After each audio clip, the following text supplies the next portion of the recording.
If you'll just give us a moment for folks to load into our Zoom room, we will get started momentarily.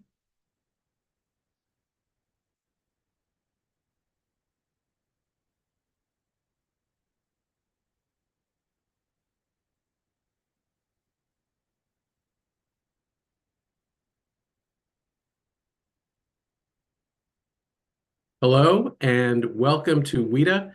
With thanks to our USMCA series sponsors, General Motors, the National Association of Manufacturers, and Autos Drive America, over the next year and as long as it takes, we will be looking at what works and what can be improved in the U.S. Mexico Canada Trade Agreement.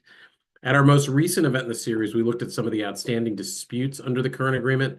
And since then, there have been a start and a stop with tariffs and a lot of concerns raised about the cost of tariffs and the associated spin-off effects if the U.S. starts collecting new duties at the border. Today, we'll look at some of the trade frictions that may arise if new tariffs are instituted and what that may mean for U.S. consumers and manufacturers. If you're interested in learning more about how you can support our USMCA review series, please contact me or my colleague, Diego Añez. On a different note, but certainly not unrelated, tomorrow we're going to be taking a look at another sector of the economy that would be impacted by new tariffs when we look at the state of U.S. agriculture trade. Agriculture and food security have always been a driver of trade policy in America and around the world. And as the president pursues his trade agenda, we want to assess where things stand and how key agricultural constituencies see trade today.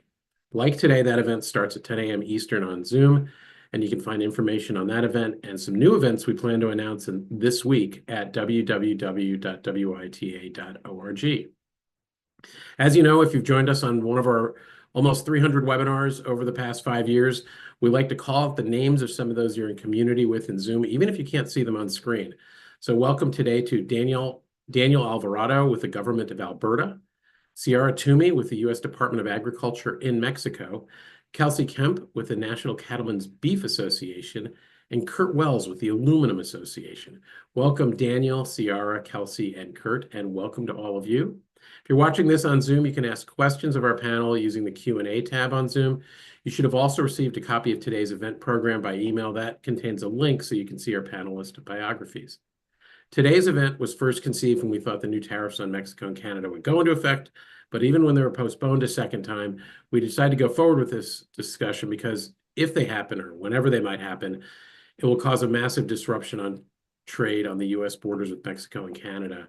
And that's unavoidable when trade has been tariff-free and almost friction-free for over 30 years. We have a fantastic tri-national panel assembled, each of whom brings something different to the conversation. Shannon Fura of Page Fura PC is an expert in U.S. customs law and the immediate past chair of the National Association of Foreign Trade Zones. Turenna Ramírez is a partner at Holland and Knight in Mexico, whose practice focuses on U.S. Mexico border issues, customs, and non-tariff barriers. Valerie Romero is the executive vice president of the Oremor, I hope I'm saying that right, automotive group based in Ontario, California, and chair of the American International Automobile Dealers Association.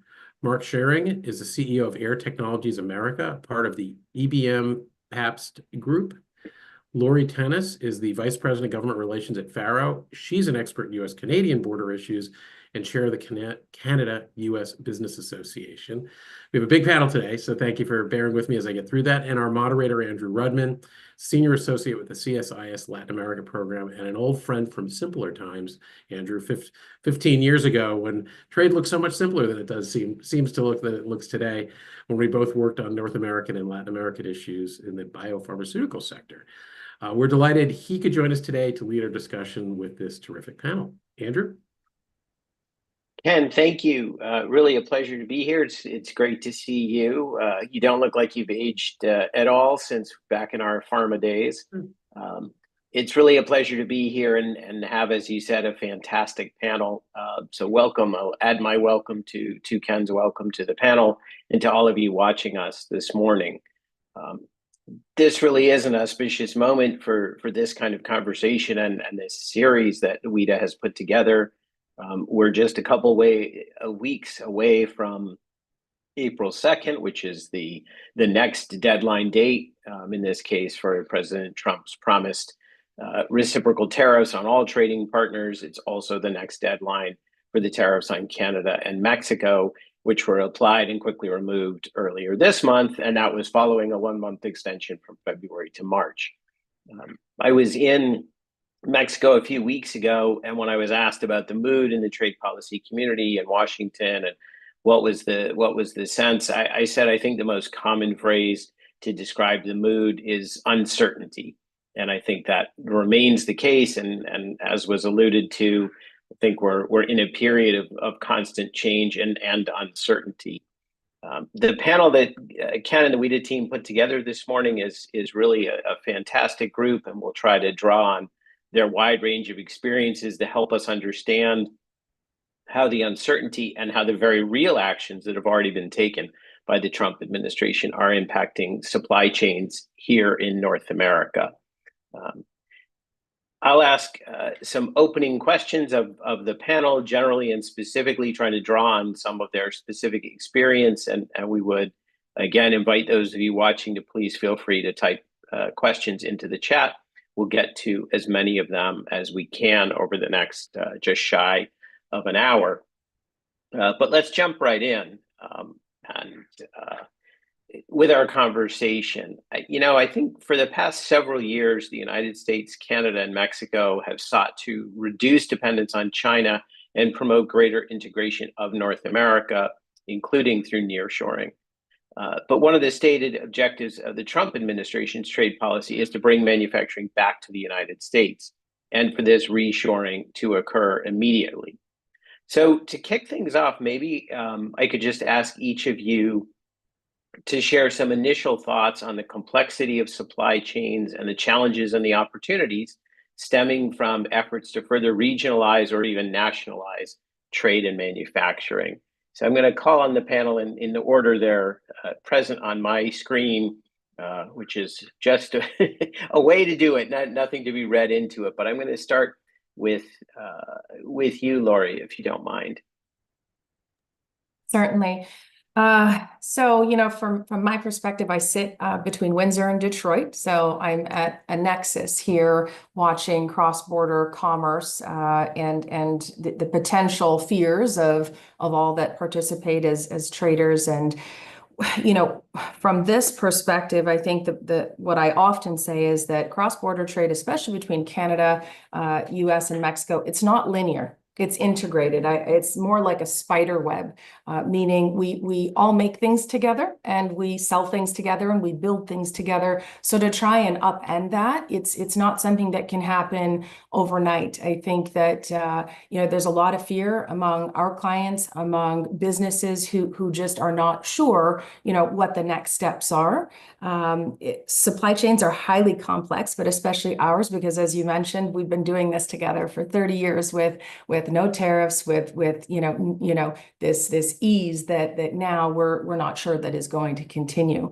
You mentioned Brexit. I worked very closely on that. I was in Belfast and working on that, and they kept asking, can you tell us about the North American experience? Because we want to be like you guys. You have a hard border, but it's so easy. And I keep thinking back to those times saying, wow, those were definitely easier times than are ahead of us now. But I think having webinars like this are fantastic. Thank you for having us all here together to be able to discuss and just to bring awareness and to talk about what are things that we could work on together to try and overcome this.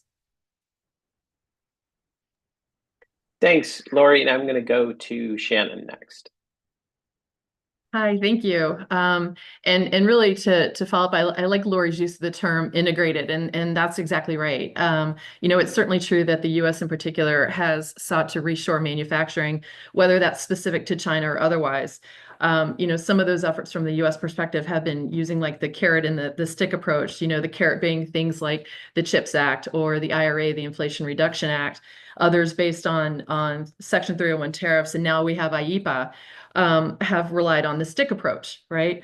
Unfortunately, I think what we're seeing is that there are really two elephants in the room where this is concerned. The first element is that much of the effort involving the stick or the hammer, if you will, has resulted to date not in reshoring, but at best in nearshoring, in particular to Mexico, although some Southeast Asian countries have certainly benefited. And the second is, what is immediate, right? You use the term immediately, and what that term is to the administration, whether it's a past administration or the current administration, is really far from the reality of what can really occur. It's not just a question of the time involved to establish a new manufacturing footprint or a new supply chain. It's also a question of access to, things like critical materials, critical components, as well as a skilled workforce, right? And workers being able to perform a wide array of tasks within that. And I think, what we're seeing certainly from clients, and also from the supply chain in general, is that, when we talk about this integration, what we're going to be seeing is a fracturing, and it's going to lead to the fracturing of the global supply chain without creating a new infrastructure with which we can all operate. And it will actually place the U.S. in a worse position rather than a better position, as has been, espoused by the administration. Great. Thank you, Shannon. Great initial comments. I think that point about what exactly does immediate mean is really important, and perhaps later Mark will have some thoughts on that. But actually, let me turn now to you, Mark, for some initial comments. Yeah, thanks, Andrew.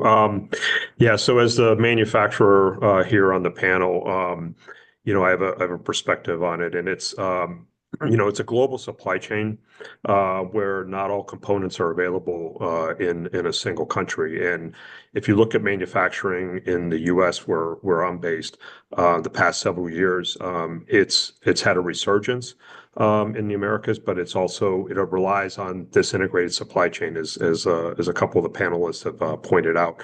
And the USMCA, as we look at it, provides us that ability to have a regional approach and to set up and to optimize the inputs into that manufacturing that in many cases is based in the US, such as my company.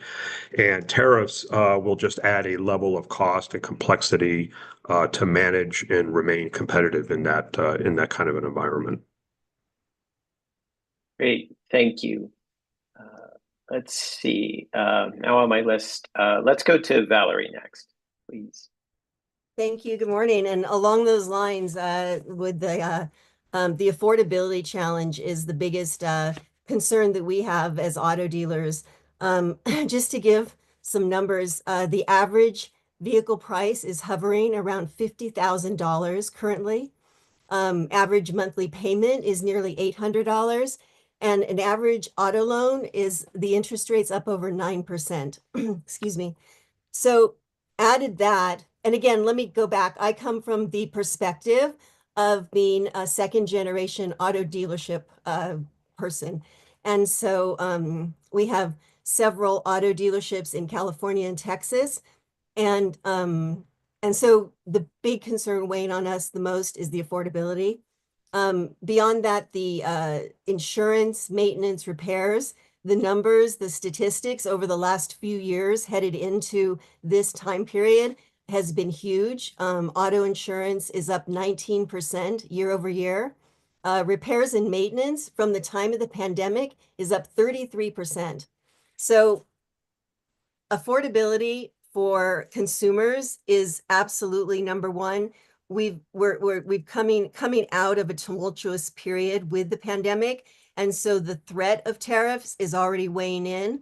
I think someone mentioned Lori mentioned the spider web of parts and things like that traveling across the United States and the Europe and the whole country and the world. And that definitely has played in also for us today in terms of part supply and then delays with part supply. So those are just some of the concerns. The economic impact is huge. We're talking billions of dollars over a very short period of time. And it's 30 years of trade condensed into trying to change something in 30, 60, 90 days. It's just crazy to think about. And it's affecting consumer confidence. So all of those things. Great points. Turenna, let's now go to you, get a perspective from Mexico. Thank you, Andrew. Well, just to put things, as you say, in perspective, let's remind ourselves that the USMCA region is the world's largest free trade region in the world. It's a region that generates around 31 trillion US dollars. And of course, this, as my colleagues have mentioned, goes from way behind. I mean, since NAFTA, the intention of having this region and this partnership among Mexico, the United States, and Canada is to generate this regional industrial platform that will face the challenge of China. Then, since the 90s, it was a reality that, of course, was evolving during the decades and the years. And therefore, this integration that we're talking about represents a major impact for all industries, especially the ones that are manufacturing within our region, which the most important ones are the automotive, the aerospace, the food industry, the oil industry, construction, mining, medical devices, agriculture, name it. So if you think about now moving for this free trade to a much more regionalized protected trade, of course that generates a lot of strength around the supply chain within the region. But if now you break up this partnership with the imposition of tariffs all the way around, at the end of the day, the impact, economically speaking, will be, in my opinion, devastating for the three countries. So it is very important to understand that although we have this USMCA in place and it's going to be reviewed in 2026, now we will see if this is going to be a review or a renegotiation. At the end of the day, I think that these tariffs are setting up the tone as to how the countries will be joining together and review this so crucial and important USMCA treatment and treaty for the economy within the region. So I do believe that we have a very strong challenge to face upon. And of course, the impact will be, I think, negative, not only for the United States, but also for Mexico and Canada. And if you, if you think about the amount of exports that are going from our continent to the rest of the world, this is going to multiply even worse. So I do believe that we are facing a very unique challenge that we will need to see how the politicians will try to resolve this. Great, thank you, and thank you all for starting us off. Some really great points that I think we'll try to pull out a little further in our remaining time. And to that end, Mark, let me go back to you. And maybe you could just tell us a little bit about what your company does, and then if you would, and obviously not sharing specific company secrets or details, but maybe just give us a sense from a manufacturing perspective of when a company is thinking about an expansion, whether it's greenfield or an expansion of existing facility. What are the decisions that go into that, and what's the timeline? Sort of getting back to, I think it was Shannon who raised the question of immediate. So give us sort of a real world company perspective on that, if you would. Sure, we got to Andrew. So EVM PAPS, we're a global manufacturer. Our main product is high efficiency motors and fans, which you'll find in all industries, from transportation to air conditioning, refrigeration, you name it. If you're moving air or moving something, you'll find us there. And when we look at, when I look at it from the Americas standpoint, as we're focused here, is, we look at it from a very regional approach, right? And we look at it, we have a very much a local for local strategy, and we set up in a region in order to supply our customers in that region from the region, and taking the inputs from our supply chain in that region. And so with that, we have multiple plants in the U.S. When we look at how we set things up, we look at customer proximity and where are our customers, what is the cost to get the goods to them when they want them, how fast can we get them, how far away are we? Where's our supply chain, right? Where is our supply chain? I mean, I mentioned before, it's integrated, it's across the region, it's across all three countries in North America. So you look at that supply chain and how you're inputting into your factories in order to build the products for them. So that's how we approach it and say, okay, when we set up a factory, we can then service those customers from there certainly in a timely manner, in a most cost-effective way. When you add tariffs and other controls in there, then that starts to change how you approach and how you look at where do I put my plant, right? How does it affect my customer if I'm building in one location, but I need to ship to them in another, or I might have inputs coming into the factory from different countries in that. So we look at that, and these tariffs and policy have an implication because, planning and construction for a new plant or an expansion, it's 18 months. It's planning and then construction. So it's a long process, and you have to look forward and say, okay, where do I put that plant in order to service my customers? And then if you look at suppliers, to say, okay, do I move a supplier? Do I take advantage of a supplier's other location?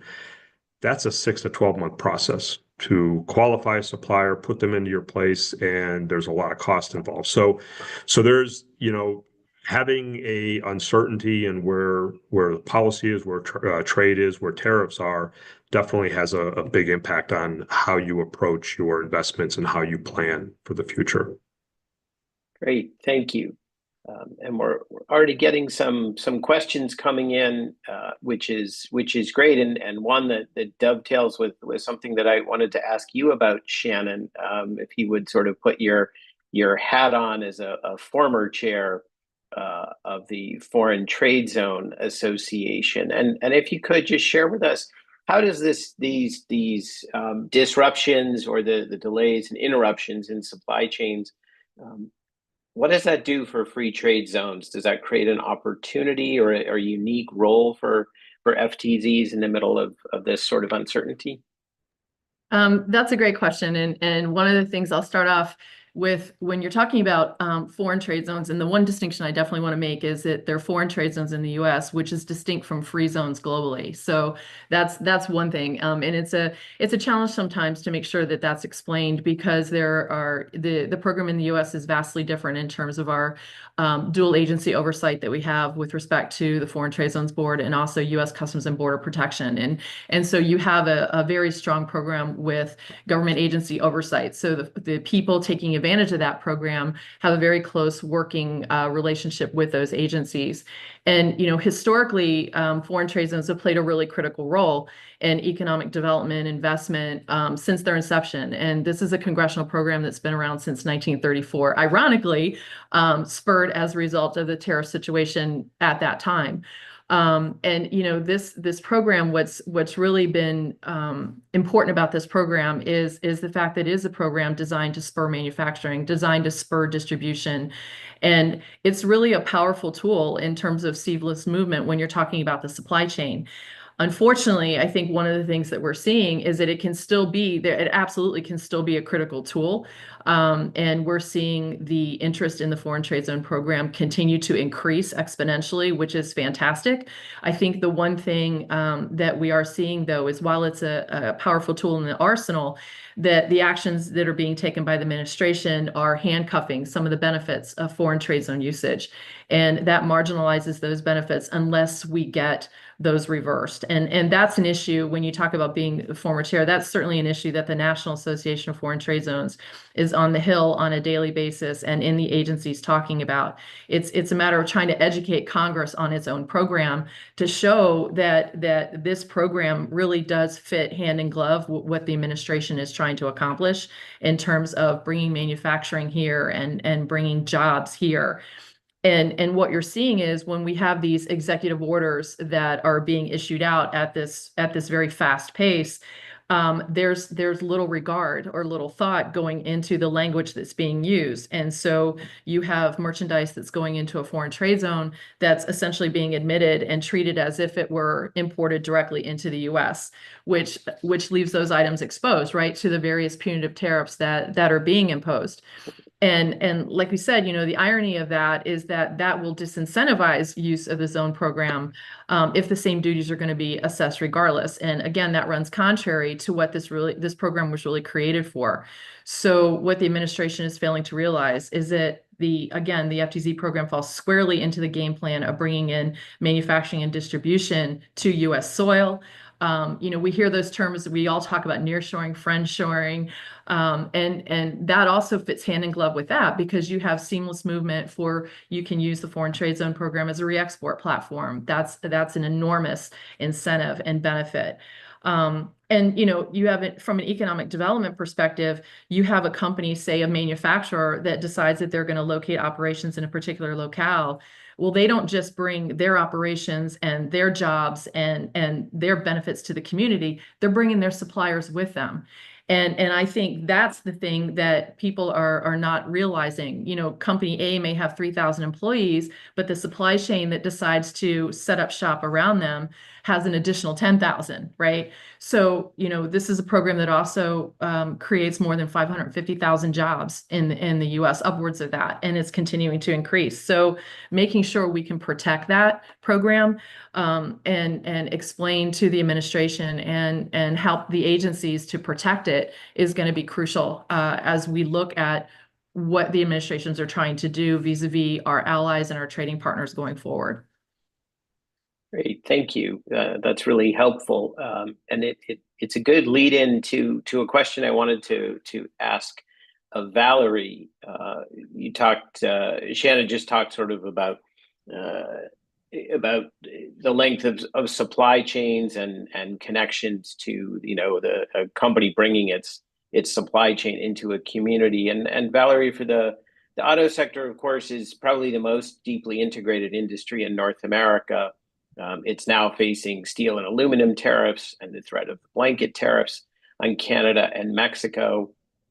And manufacturing, of course, for autos and auto parts occurs in a lot of states, a lot of Canadian provinces. But of course, auto dealerships exist in every state and every province in all three countries. So I was wondering if you could share a little, what are the sort of concerns of you and other dealers throughout the region, and what are the direct and indirect impacts of the tariffs on the dealers and on the communities in which they operate? Yeah, as I said before, the affordability, I think, is number one, and that's for consumers. They are underwater, they have been underwater, and now you add this onto it, it could be exponential. And the numbers I've seen is 3,000 to 10,000 potential dollars per vehicle should the 25% tariffs pass. So those are huge, huge dollar amounts, and the consumer just can't absorb that.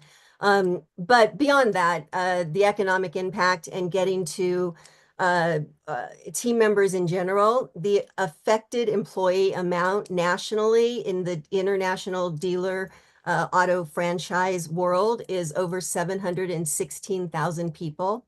So we're talking about, you know, over 500,000 are dealership employees specifically, and then a little over 150,000 are manufacturer U.S. auto employees.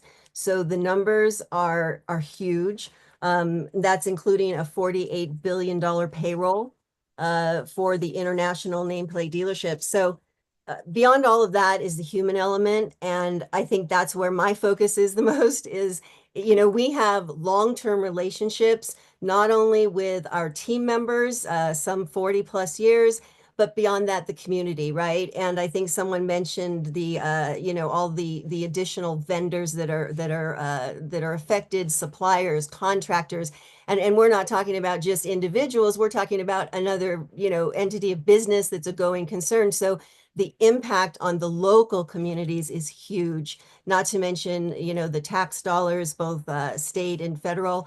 But dealership, you know, we as dealers develop our relationships with our customers that are in our communities, and that's including their little league teams, the charities we support. I mean, it's just it's exponential. You know how integral and involved we are in our communities. And so that's the very strong human element that's very local to us. And it's, you know, you look at the numbers, they're huge. They're almost unimaginable. We've been hearing a lot of numbers lately, so I guess we can start to imagine them. But but when you take it down to the human piece of it and the potential job loss, at the end of the day, that's what it's all about. The numbers are crazy, and you know, we'll see what happens.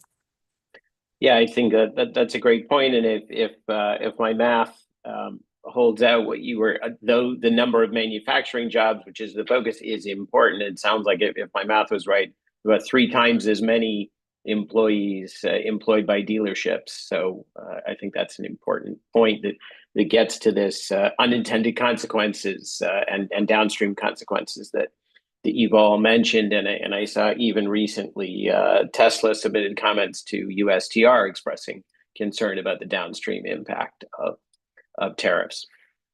So those are important points.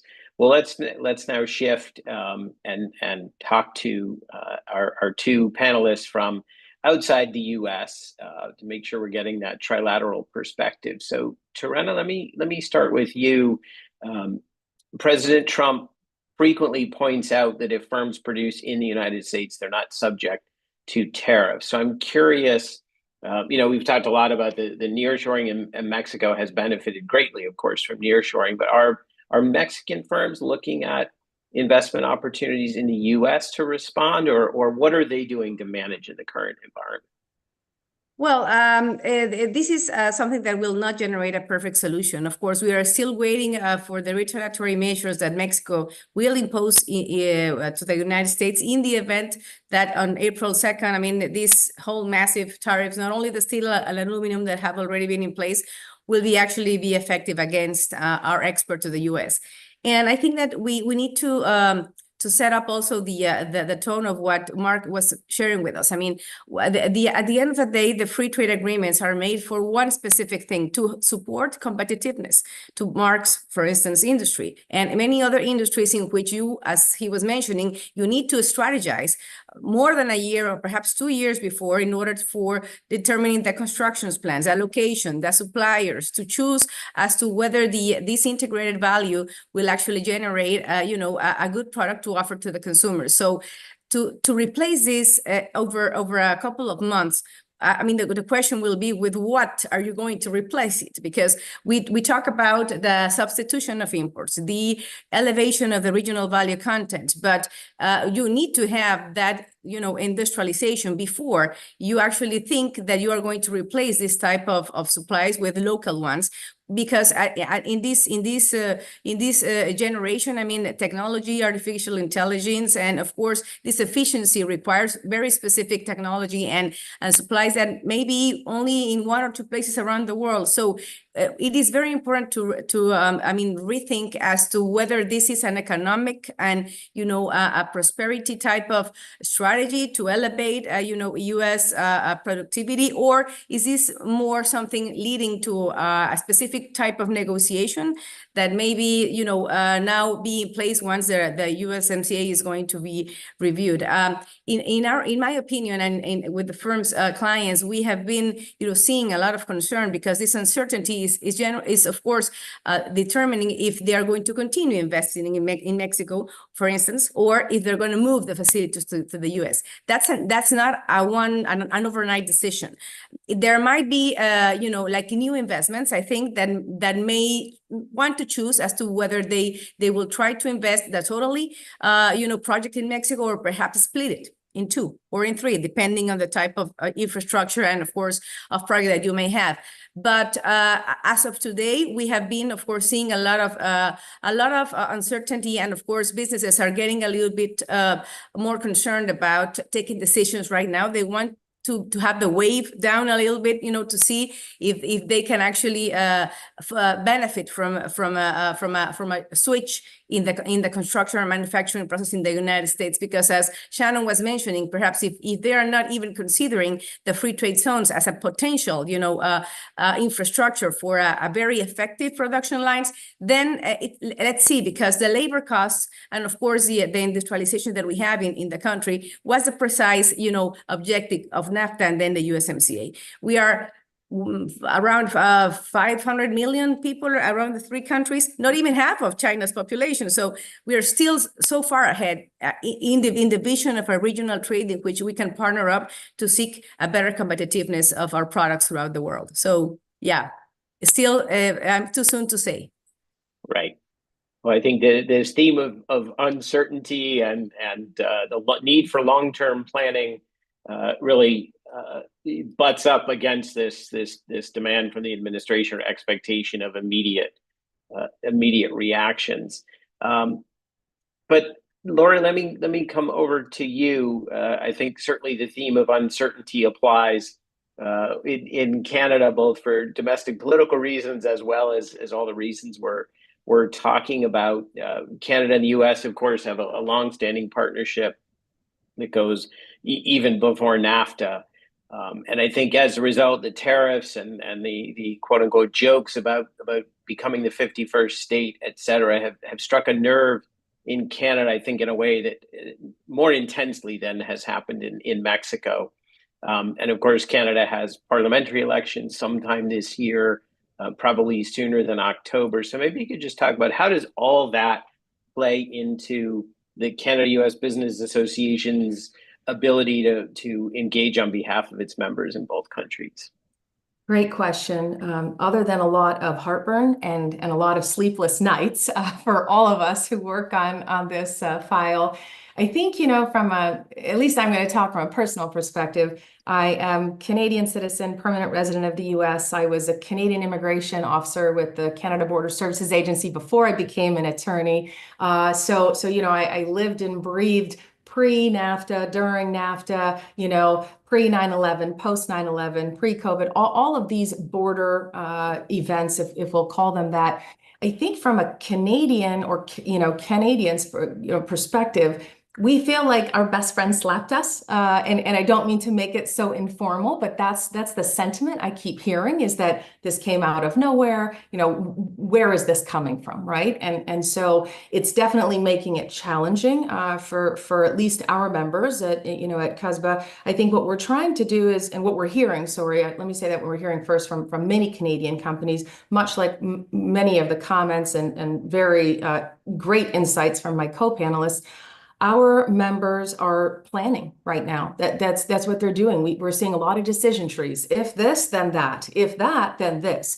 Because that's all we can really do right now, is think ahead of potential scenarios and what's going to happen. I think from CUSBA's perspective, participating in great events like this, helping advocate. We've got a lot of events coming up. Just working with different private industry, public stakeholders, especially policymakers, to say, hey, look, if we don't get a stable policy in place, here are, as you've all been saying, these unintended consequences that are going to trickle down, that are going to impact, foreign direct investment, little leagues, as Valerie said, it's the collateral damage could be quite significant. So, obviously we're hoping, from Canada's perspective and CUSBA's and Faro's and mine, that, we can find a way to resolve all of this and move ahead and have a stronger relationship. Great, thank you. Well, now let me ask, as I mentioned at the outset, we have attorneys from all three countries in North America. And while I don't want to be excluding Mark and Valerie from this, I'm going to ask a question that I think is definitely a legal or lawyer question. Because U.S. Most favored nation tariffs tend to be low, firms, as I understand it, often have not always attempted to demonstrate compliance with USMCA rules of origin. It's been often easier to just accept the MFN rate. But according to something I saw in Reforma, a Mexican paper just the other day, about 8% of light vehicles and 20% of auto parts produced in Mexico don't meet the USMCA's rules of origin. So I'm curious, from the perspective of attorneys or clients in all three countries, how might the higher tariffs, whether they're just on Mexico and Canada or the global reciprocal tariffs, how might that change the way firms manage rules of origin calculations or even impact decisions about supply chains overall? So I don't know which one of the three of you would like to start, but if you would, I think getting the perspective from all of you would be great. So I'm gonna call on Turenna since there were no volunteers. No, well, the rules of origin, I think it's going to be the key element for the tariffs protection. At the end of the day, the USMCA and before the NAFTA rules of origin were actually a methodology that was put in place for to elevate the regional value content of certain products and so for those products to circulate freely around the three countries.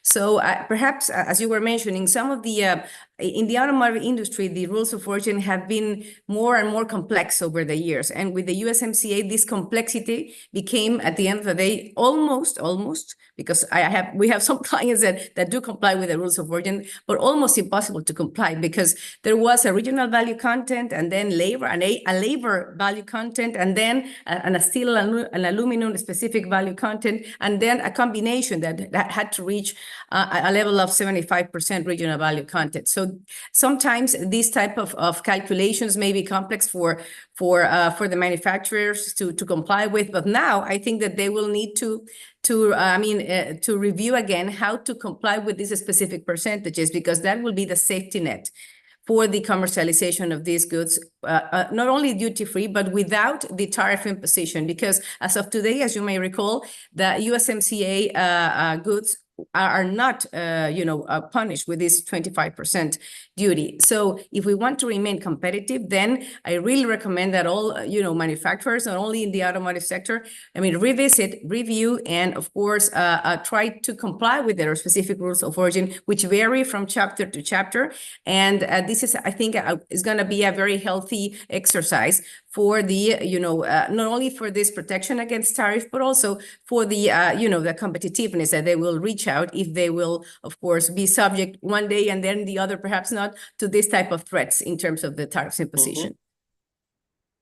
Okay, Laurie, do you want to jump in next? And then we'll go to Shannon. Certainly, I agree with Turenna. From a Canadian company perspective, I think this is going to be a good time to dig in and either do a self-audit or get yourself, the right partner to say, okay, let's just look at all the goods we've got coming, do a rules of origin audit to say how compliant are we? Are our bombs compliant with USMCA? If not, how can we do, better, right? As a company. I think this is also going to, companies will take pause. They're going to say, how do we restructure? How do we, look at our supply chain, resource where we need to, where we can? I think Shannon has said it, and others, for Canadian companies, make use of FTZs both in Canada. The program's different in Canada than it is in the US, but still, if we can utilize those when possible, I think that's going to make a huge difference.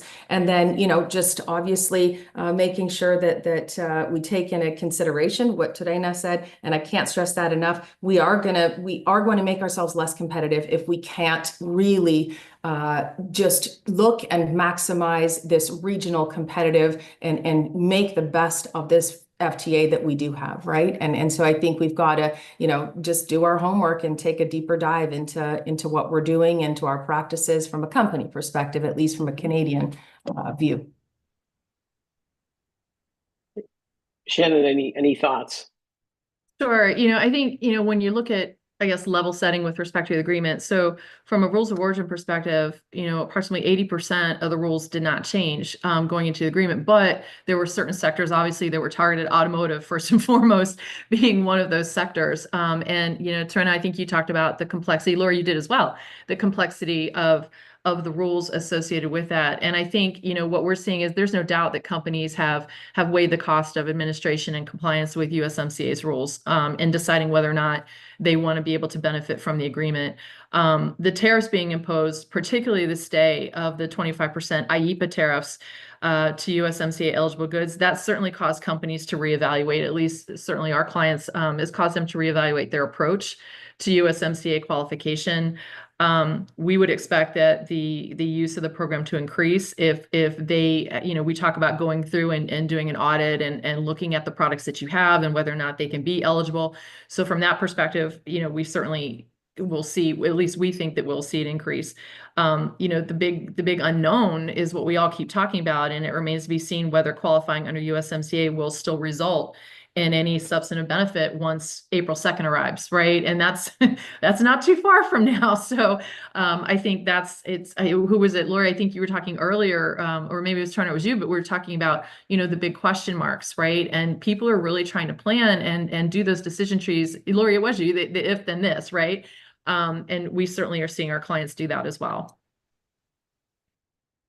Well, let's sort of go one step deeper on that question, because what the three of you have all alluded to in the idea of doing these rules of origin audits is that things are going to get more complicated. And higher tariffs and application of tariffs on goods that perhaps were not previously, on goods that didn't previously have to manage their tariffs is going to create more demands on companies as well as on CBP, on Customs and Border Protection processing. So maybe if any of you really want to comment on your thoughts on what's the impact of, we often talk about thickening the border when it becomes more complicated to cross. So Shannon, you're nodding. Maybe I'll start with you. I have no poker face. I think no. This is a great question, and it's a question that we're all concerned with. I mean, the rapid and frenetic pace and inconsistency of the tariff deployment has really led to a lot of confusion, as we all know. And gotta give a plug for CBP in the sense of CBP is drinking from the fire hose and trying to keep up with certainly all the changes that are being made, the speed at which the changes are being made. We had one that went into effect 3 hours before midnight. And that can't happen. So companies are still digesting, I think, the instructions that they're being given and that are being issued, and they're trying to confirm what they should or should not declare at the time of entry. You have the brokerage community as well that's affected because they're trying to keep up to help their clients when they're making the declarations. So let's not forget about the pharaohs of the world that are out there. Yep, I'm giving you a plug, Larry. But there's also, I think the other thing is there's also confusion over how to apply tariffs and whether or not claims may be made retroactively. We've got that issue to recover the duties that should not have otherwise been paid. And that's not to mention whatever is yet to come with respect to reciprocal tariffs. We haven't even touched on that and how those will be calculated and employed, as well as other challenges. And I think, it's really going to be interesting to see the whole notion with the steel and aluminum. And having that pronouncement, just as one example, coming out. I mentioned 3 hours before. It literally did. It came out 3 hours before midnight. And unfortunately, when you look at the instructions, and this is not a knock at CBP. Again, they're trying to keep up with the change. But when companies don't have instructions on how to calculate, then what happens? And is there going to be a lay period when companies can go back and make corrections, or how is that going to work? I mean, there are all of these logistical but important questions that companies are trying to grapple with when they're trying to think of how to accurately report. Right. It seems to me when you have any of these conversations about how quickly to move manufacturing or how to process, that it's sort of a cliche, but that it's a lot more complicated. All of it is more complicated, even if it's something you want to do, right? I mean, even if a company, and I think all companies attempt to comply, that it's not that easy when you have 3 hours notice when there are processes. And certainly we know that in North America with just-in-time manufacturing, it is entirely possible that the shipment was already en route. And I assume then you have to call your driver and have them pull over because you're not ready to have them hit the border or something like that. And that can have real knock-on impacts as we've discussed. Just kind of keeping an eye on the time here. Oh, pardon me. I can see. Sure. Let's to bring Valerie and Mark back in. Maybe we can talk, if you would. I'll start with you, Valerie. We're talking not theoretically, but very generally about the impact of these changes. So maybe you have thoughts on what might these changes do in terms of your dealers' ability to supply. Mark, in your case, of getting inputs and interruptions to manufacturing processes. So Valerie, let me start with you. Thank you, Andrew. And what Shannon was talking about directly brought to mind from a dealership standpoint, the complications equals delays. Delays slows the process. Slowing the process shrinks our inventories, and shrinking our inventories leads to higher costs. So going back to the affordability point I was making early in the conversation, absolutely, it's all related, interrelated. We felt it during the disruptions of the pandemic and following. So these last few years, we felt it with many of the manufacturers at different times. So we know the pain, we feel the pain, and it's a huge, huge concern. Yeah, so I think we all remember the delays in dealerships during the pandemic not having particular models. Yeah, Mark, do you want to comment on?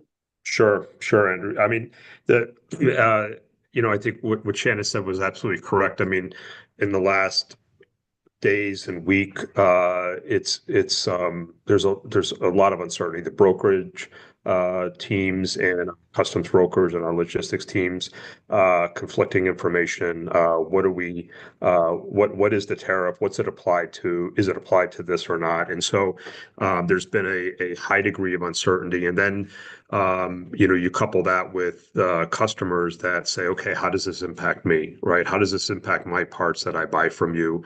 And what does that mean for our cost? And is this going to slow the process? Do I get my parts on time?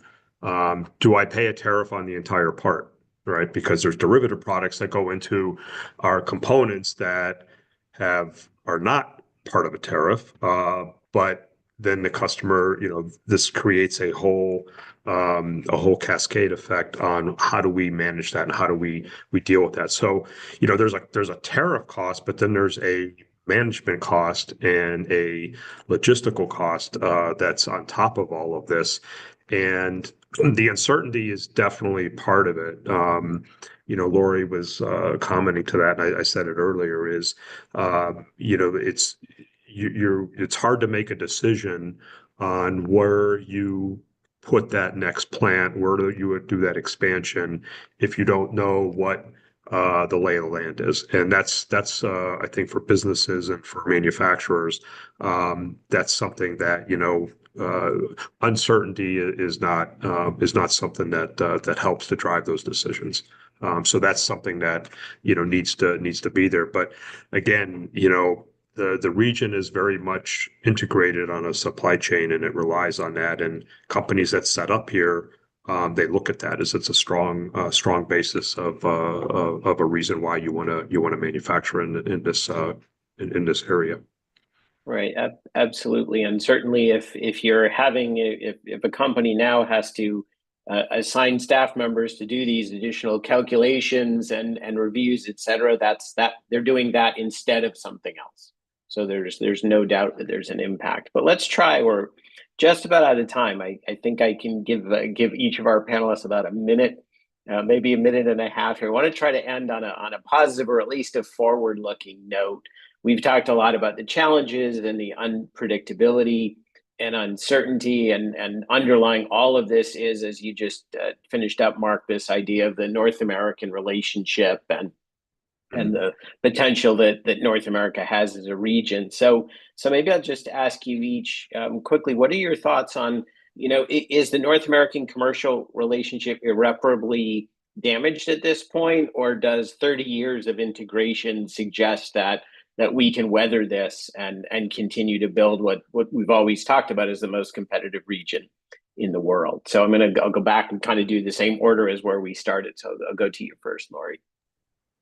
Yeah, I think that I look at this like any relationship. Sometimes, having these raw, uncomfortable conversations, which is what we're having right now, can make a relationship stronger and more resilient in the end. I think that the connections that we have from a personal perspective, from a professional, from a government, from an alignment, all of that, I think they're just too deep and too strong to just be, to say, oh, okay, it's done. This is irreparable. I really think that, professionals like ourselves, communities, coming together to say, wait a minute, there's a different way here. There's a solution. And I can't stress enough, it's about planning and being adaptable and being resilient. And I do think that we're going to come out of this stronger than ever. Great. Shannon?